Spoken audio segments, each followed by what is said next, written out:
So my name is Bob Cerniglia, and I am originally from Baltimore, Maryland, and I moved to Ohio about 20 years ago to get married, actually. I've been clean and sober from drugs and alcohol since August 31st, 1998, so I'm coming up on 24 years, and I'm just grateful to have the opportunity to share my story.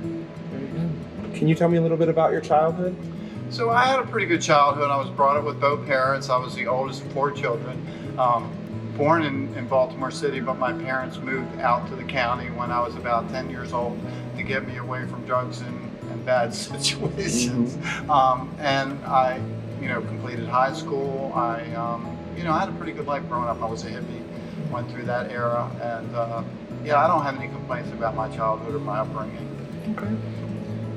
How old were you when you first started experimenting with drugs or alcohol? So I was about 13. I started drinking a little alcohol, and the kids at school were sniffing glue. I started doing that, and then marijuana came around, and I started using marijuana. So about 14, I was drinking and using marijuana mostly. Okay. Can you give me kind of a screenshot as that kind of progressed? So it was fun and games. My friends were doing it. I was doing it. There was no problems associated with it other than it wasn't, acceptable. And then, as the hippie era came, then LSD was introduced, and I tried that, and I liked it. And I went to the Woodstock festival and was taking drugs and having fun and all about peace and love. At about 17, some friends of mine were using heroin, and I was just very curious what they liked about it. So I'm just going to try it.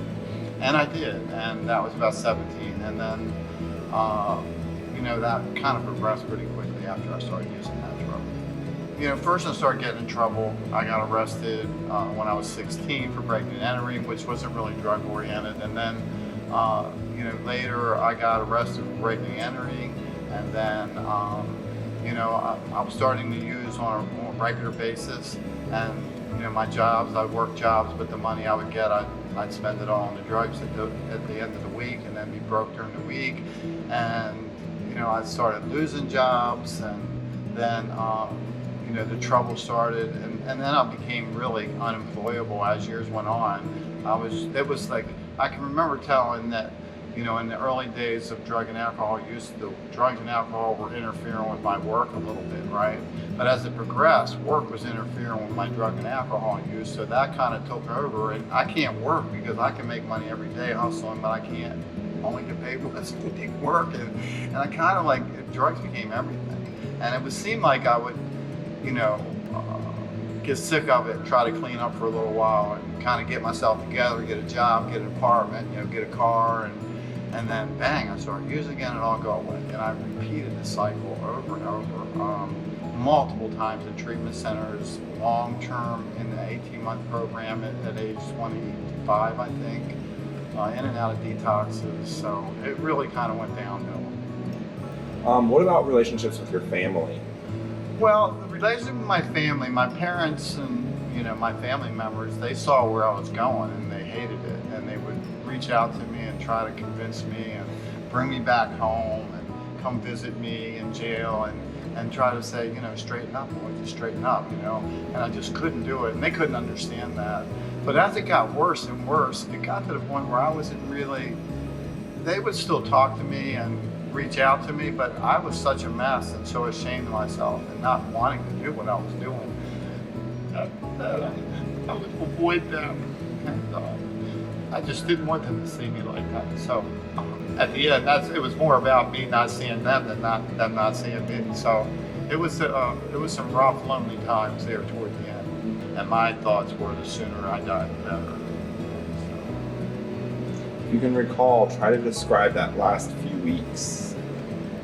Well, when I can remember the last few weeks, at that particular point, I had stopped using street drugs. I had used the system. I was on a methadone clinic, and I was getting 100 milligrams of methadone a day. I used to forge prescriptions for Xanax, and I was taking 10, 15 Xanax a day throughout the day. I was basically in a blackout the whole time. I was living with my ex. My at the time 8-year-old daughter was living there, and they didn't want me there. And I was just just a blob on the couch, and I was useless. And And I didn't even really think, well, I better go to treatment. What happened, the methadone clinic was getting on me and they were getting on me, and I said, well, let me jump in detox and figure out what I'm going to do next, with no expectation of getting clean and sober. And I went to detox and I called Max up and I said, hey, I'm in detox. I'm thinking she's going to go, yay. And she says, well, you can't come back here. So I'm like, well, what can I do? So I said, well, can you guys find me a rehab to go to, right? And so they did. They found me a 30-day rehab. And I went there. I was still on the methadone and off the Xanax, but the methadone clinic kicked me off because I was using the doctor who ran the methadone clinic. I was using his DA number to get my Xanax prescriptions. So they kind of knew what I was doing. They couldn't catch me, but they knew. And so they kicked me off of methadone. So while I was in the rehab, I got a 30-day detox off of methadone. And while I was in that rehab for 30 days, they found me a halfway house to go to. I kind of was asking for that, but I didn't know what I wanted to do. I knew I couldn't go back home. I was beginning to think maybe I could give this thing a halfway decent shot. It was never because I didn't want to recover, it was just that I didn't think I could. I tried so many times and failed. And they actually got me to a halfway house up in Wilmington, Delaware, which probably saved my life. What was different this time? What kept you there? So, a miracle. Okay. Nothing. This will tear me up. Nothing that I expected or set into motion. I went to the halfway house and they were very AA oriented, meetings twice a day. You didn't work, you didn't do anything, you just did recovery stuff. There was a guy who, to this day as my sponsor, was coming in on Wednesday nights and doing a big book study of AA. And I remember reading that book in rehab and thinking, man, this book's a joke. This is their Bible. I don't get anything out of it, right? And he's doing this big book study with these two guys called Joe and Charlie. They do this big book seminar, and they're explaining it instead of just reading it. And it's making sense to me. And my sponsor to this day talks about how I would tear up through this big book study every week. And he was wondering what was going on, why I was tearing up. And I came to realize that I was starting to feel hope for the first time in a very long time. So this stuff, so magic, God, whatever you want to call it, started happening where it started making sense to me, and it seemed possible for the first time in many, many, many years. And I guess it just grew from there. I kept going to meetings. I actually got kicked out of the halfway house because I wasn't a real good rule follower, but the people in the AA community kind of took me under their wings and got me a place to stay and took me to meetings, and it just became real. It was no longer an act or something I was just trying to do. I was actually in recovery. I was working the steps with my sponsor, going to meetings, had good friends in the program. We were going out and eating and going to AA dances and playing softball and just having a blast. And to me, that was key because I didn't think recovery was going to be fun. I thought recovery was going to be the end of the world, right? If I could just do it, live with it, that would be great. And then to actually have it be fun and enjoy it was beyond my expectations. I was like, reward greater than expected, right? And I was like, this is actually cool. This is not bad. And it just grew from there. Yeah, from there on, I was in recovery, and that was my life. And thank God that I have, I had that opportunity and was able to take advantage of it. There's probably no way to express my gratitude that I got sober. Right. I know that feeling well. How are your relationships today? Oh, they're incredible. I think back on how bad they were. I moved to Ohio. I got married, and her children, her son, has 3 grandchildren who are twins, 14, and a girl, 12. That have been such a big part of my life, that I have the greatest relationship. When my daughter was 9 and 10, I was going into rehab, and she saw a lot of the worst of me. But I still see her today, and she respects me now, and she appreciates my recovery. She still lives back east, and so I see her. We just went back east for a vacation and saw him, and she's got a 4-year-old who actually came out to stay with us. He's still with us right now for a few more weeks. They're all good. All the relationship, people love me, really respect me. They want to be around me.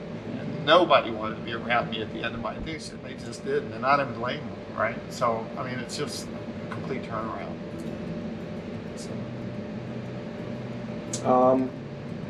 what dreams have come true for you? Well, when I was using drugs and I was always in counselors' offices and probation officers, I thought, I'd like to be sitting on the other side of that desk one day. I would like to do that kind of work.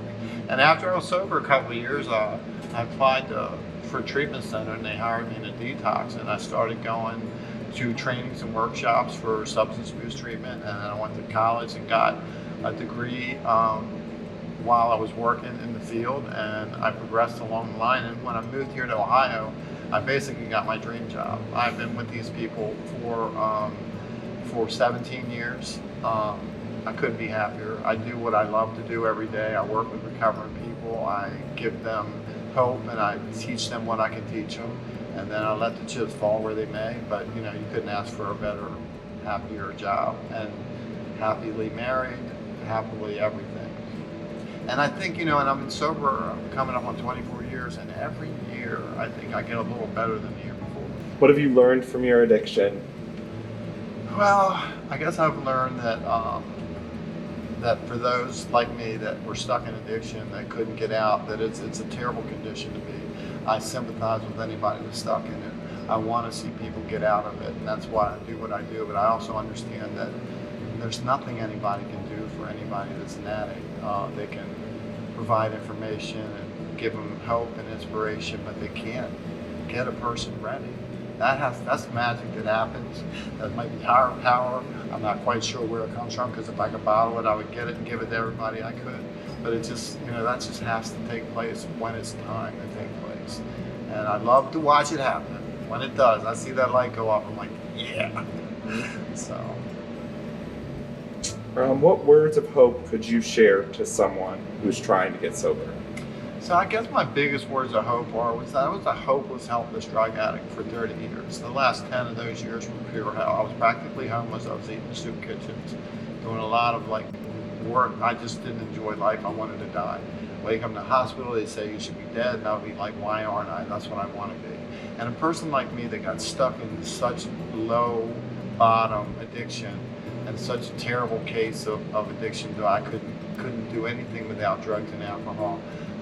For me to recover, it just tells me it can happen for anyone. And I'll let you know, wherever you come from, whatever you've done in the past, it makes no difference. Everyone and anyone can recover.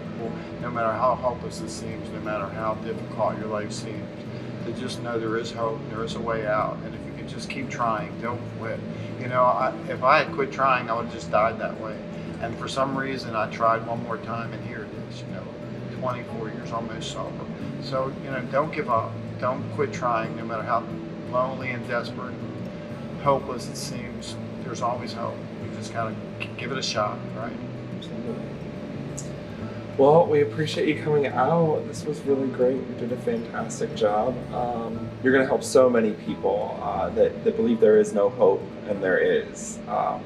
And you are proof that there is a way out of addiction. So thank you for having me, and thank you for this opportunity, and I hope someone can hear my message and it helps someone.